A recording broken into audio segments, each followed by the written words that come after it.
Hey you guys, does anybody else think that Curse of Strahd is a little bit too easy? What's wrong with you? Why would you say something like that? Indeed, don't you realize that our dungeon master is sitting right there? Yeah, but I'm just being honest. What's so wrong about being open and transparent? Well, for one, honesty doesn't pay for kitty treats. And a great many more things, I'm afraid. You know, guys, the moron is right. I've been doing some math, and the encounters in Curse of Strahd are pretty easy compared to our level. You see? In fact, if we manage to get all of these insanely powerful artifacts the module talks about, Strahd himself is going to be a pushover. What's wrong with you?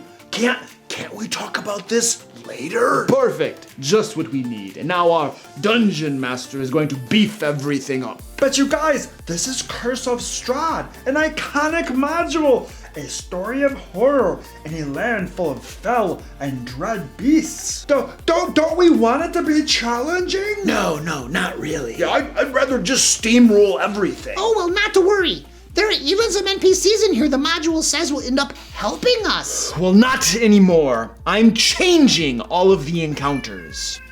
Even my cat agrees.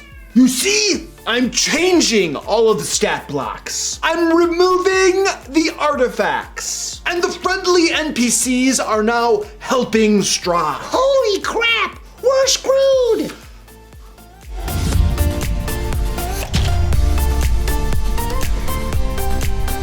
Welcome to the DM Lair. I'm Luke Hart, and I've been a dungeon master since high school. On this channel, I give practical dungeon master advice that you can use in your Dungeons & Dragons games. Today in the Lair, I'm going to tell you the story about how recently some of my Curse of Strahd players nonchalantly mentioned how easy the module was. Well, no, actually, I think it was a formal complaint that at least one of the players filed. I believe his exact words were, "We're level 5 already in Curse of Strahd, and we haven't TPK'd yet. Something's wrong." So yeah, everyone can thank my player Joe for this video and the fun story we're about to jump into. First, I want to let you know that I have completely overhauled my Patreon, and my patrons now get a monthly PDF stuffed full of Dungeon Master resources. The PDFs contain things like adventure ideas, new magic items, pre-made encounters, new homebrew monsters, and even entire adventures with maps designed for use on virtual tabletops. If you'd like to become a patron and get a PDF every single month with resources designed to help you run an even better D&D game and remove some of the work involved, there is a link to my Patreon down below. And now to talk about the horrible things that happened to my dear player Joe. This is like an evil video. I'm having fun already. Okay, so my players are in Vallaki, getting a feel for the town and everything that's going on in it, right? You got this burgomaster and his mandatory happiness and arresting people for malicious unhappiness. So they're getting a feel for the political machinations that are in effect in Vallaki. You got people in the stocks being abused. They nearly get into a fight with the guards and Isaac, by the way, when they find these people in the stocks. Isaac is this lackey of the burgomaster with this like demonic arm that they will run into in the future in a very fun little thing we're going to talk about. You got Udo, the shoemaker, arrested by the burgomaster, and of course Udo's wife and like grandma or something want him back. And then you have Lady Watster, who has aims to overthrow the burgomaster himself and become the ruler of Vallaki instead. And then you have the bones of St. Andrel that are missing, putting into jeopardy the Church of St. Andrel and perhaps the entire town. Apparently these bones were the things that were protecting the town from Strahd? Maybe? Okay, so my players are spending a bunch of time investigating everything the town had to offer, going here, there, whatnot, talking to people, getting a feel for things. They even found the carnival wagon in the stockyard and felt inclined to break into it. I have no idea why. I did not allude to there being anything in there of value. They just saw this carnival wagon and were like, hey, let's go break into that thing. And they were in the process of breaking into it, of course, and they heard growls and stuff from inside, until Yelena, one of the owners of the stockyard, pretty much ran them off with a wooden spoon. It was hilarious. I mean, maybe there wasn't a wooden spoon, but the wooden spoon would have perfectly fit into that scene. Why do players feel inclined to break into everything that glitters, and why a carnival wagon? I mean, the carnival wagon might as well have had treasure chest written on the side of it for the way my players homed in on it. Maybe there was some cool treasure in it. And while my players were wandering around and trying to figure out why in the heck they were in Vallaki to begin with and what there was to do in the town, Irina, a woman they had escorted to Vallaki, a little quest they had, turned up missing. And so now they had to find her as well. So we were discovering, and I already knew this, my players were discovering, Vallaki is the sandbox of sandboxes. That means that some dungeon masters and groups are absolutely going to love it. Or it means that it's a hot flaming mess that will give everyone a headache. It just kind of depends on your inclinations as gamers and how you play things and how your dungeon master prepares that town for you. Now, I did add a little bit of structure to it, fleshing out this political strife that was going on between Lady Watcher and the Burgomaster, but I mostly left it a hot flaming mess for my players to deal with. However, I still gave them tons of adventure hooks to choose from. That's all the different things I already mentioned that were going on in the town that the players might get involved with or not at their discretion. Little guy, what? Well, come here. Little guy wants to be in the video. Come here, little guy. Little guy. Hi, little guy.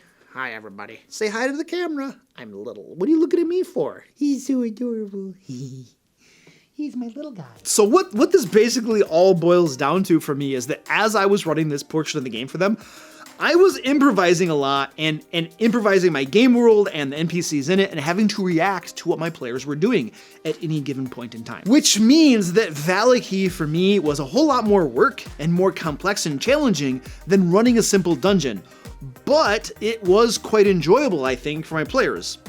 At least I think it was, perhaps if I did it somewhat well. You see, it gives them this feeling of an open world where they can do anything, but where there is also some structure due to the adventure hooks that I was placing there. These adventure hooks gave them the framework that helped them make meaningful decisions about what to do, as opposed to just wandering the town randomly, hoping they'd stumble upon something fun to do. And by the way, this is the way a sandbox should be run. A dungeon master should prepare lots of adventure hooks, present those adventure hooks to their players, as many or as few of them as desired, and then let the players figure out what they want to do. A sandbox just gives players lots of freedom in what they choose to do. A sandbox is not an open world with nothing planned out, where the players wander around aimlessly and randomly until they stumble upon something to do. Do you see the look on his face? This is the face of extreme annoyance, because that is not how a game should be run. Those games actually have an official name established in D&D canon. They're called games that usually suck.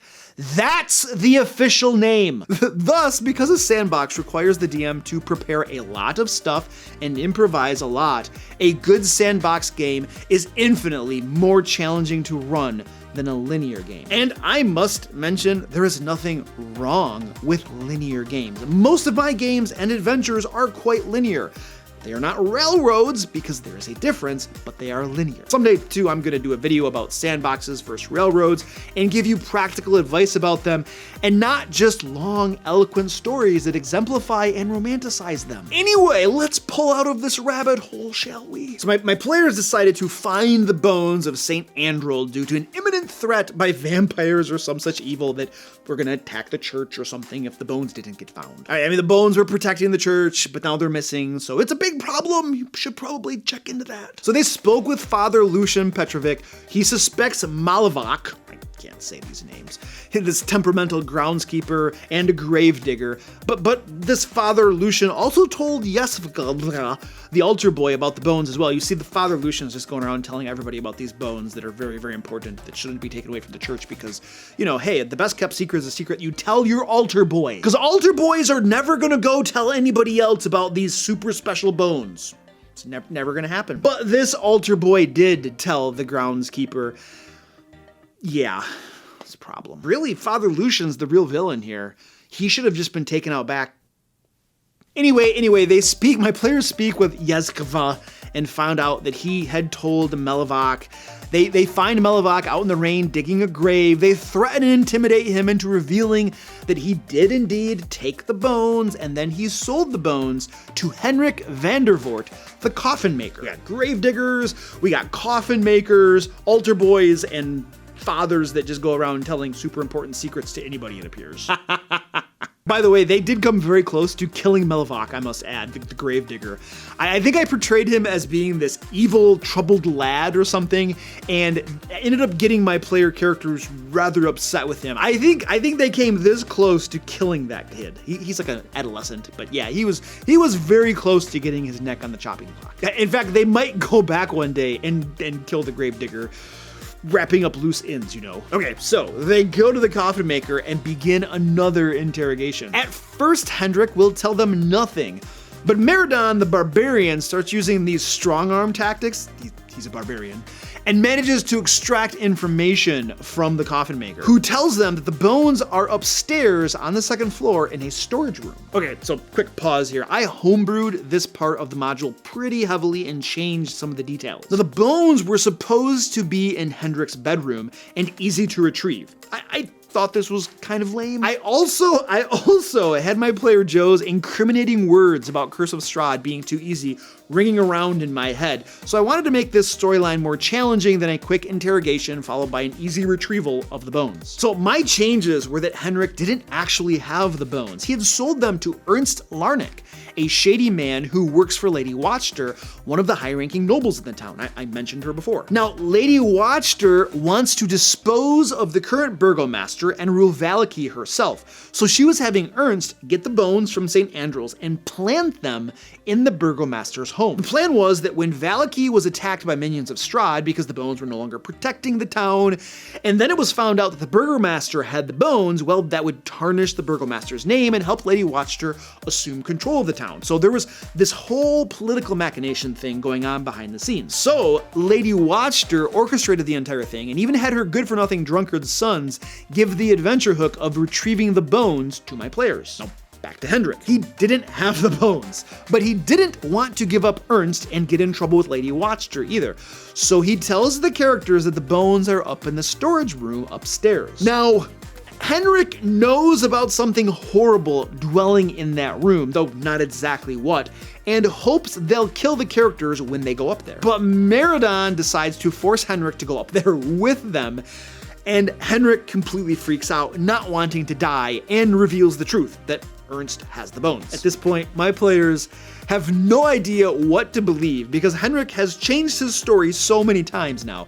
So they tie him up, they drop him into a coffin, and they resolve to go upstairs and check out the storage room just in case. And that's where the fun begins. Quick aside here. As you can see, I have been homebrewing quite a bit here, changing this module to fit my tastes as a dungeon master, hopefully my players' tastes as well, and to improve it from its original state. This is something I feel all dungeon masters should feel free to do with any modules they run. Like, you don't need to stick to the script. I feel I need to mention this because apparently some people, probably people who have never actually run the game but just read the modules and think that equates to actual knowledge. Some people feel that modules must be adhered to strictly, or that the DM is doing it wrong. You see, I publish all my Curse of Strahd games over on my second YouTube channel, the DM Lair Streams, link below, and I got a comment once where the dude was criticizing me because I wasn't running this whole Stolen Bones storyline properly per the module. He was even criticizing that I wasn't roleplaying Father Lucian properly per the module. This is of course equivalent to being an armchair quarterback. You are not out on the field playing the game. You just eat your popcorn, drink your sugary diabetes-causing beverage, and be entertained. Or get your butt out of your mom's basement, find a group, and be a dungeon master for a little bit. Then you'll understand. All right, I feel like I'm laying into this guy a little too much publicly, but he kind of deserved it. Everybody now is going to go over to my second YouTube channel and try to find that comment. Oh, let the search begin. And there's one very angry person now that's like, Luke, I hate you. Well, don't leave misinformed, ignorant comments on my videos. I'm just digging a hole here. Whee! But it's fun. Digging holes is fun. Okay, so the players go up to the storage room and begin poking around, trying to figure out if there's anything of interest there. And then, as they start to go into this room, the lids explode off the crates up there, and 6 vampire spawn emerge and attack. Now this was actually in the module, and it was a very deadly encounter. Yeah, now we're talking. My players are freaking out. They fought one vampire spawn at level 3 and just barely managed to survive, and one of them actually went down and was dying during that fight. Now they're fighting 6 of them at level 5. I mean, they're pretty much screwed. So my players are just talking about running away and how they can do that, but the vampire spawn have them surrounded and it is not looking good. However, my players have a cleric among them, and more pointedly, a cleric with turn undead. And we are using my luck point system, which becomes very important too. So, Brotlord, Brotor, or whatever we call him, uses turn undead on the vampire spawn. Only a couple of them are affected, but my players begin using their luck points to change the vampire spawn's saving throws, and in the end, they managed to make it so that all of the vampire spawn except for one fail their saves. Now that one vampire spawn still manages to socket them a little bit, but the characters manage to withdraw from the room, and they avoid what most assuredly would have been a TPK. And they managed to escape because of my broken, overpowered luck point system that in all honesty is super metagamey and encourages metagaming because it's metagamey. This is like an example of how you can make a homebrew something or something in your game, use it quite some time without a whole lot of issues, although they did occasionally pop up here and there. But then you slowly come to see that it's in fact not that great of a thing that you did some homebrewery with. This is in fact what happened with both my luck point system and my variant way of rolling initiative. We used them for a little bit, then either the players brought it up that they didn't like them, or I decided that I just didn't like them. By the way, if you want to learn about my luck point system, I described it in my 7 house rules video, link below. And I'm now telling you why we decided to stop using it too.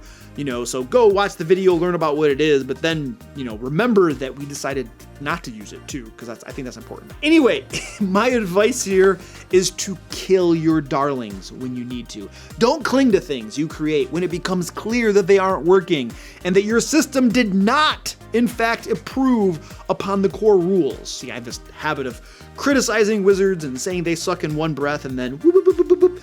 Later on, I'm like, I'm gonna do my own thing, and then whoop, whoop, whoop, whoop, whoop. Oh yeah, my own thing kind of sucked. They were right. It was better the way they had it originally.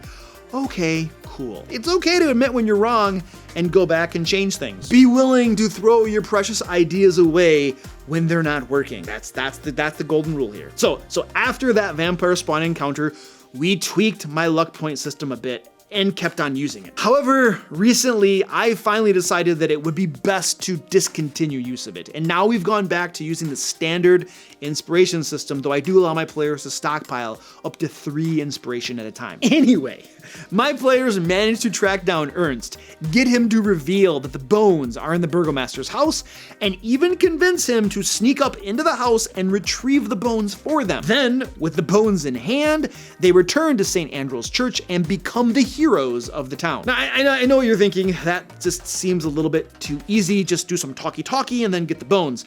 However, in my defense, let me just ask a few questions. How do you know that when my players returned to the burgomaster's house to wrap up some of the other adventure hooks, that I didn't beef up the burgomaster's stat block and those of his 2 hounds? How do you know that I didn't give the burgomaster's son Victor, who is a mage, some nasty minions that would help him out in the fight? And how do you know that when they fought Victor for the second time, after he escaped the first time, that he didn't transform into some crazy ice creature demon thing that turned into a real fun fight? And how do you know that I didn't take the burgomaster's lackey Isaac and give him a significant and extensive overhaul, beefing up his stat block significantly? In fact, how do you know that right now my players aren't in the middle of a battle against Isaac and 2 of the 5 players aren't down on the ground and dying? So what is my point? Do I even have a point? I usually have points. Yes, I have a point. Players, when you file official complaints with your dungeon masters, sometimes they listen.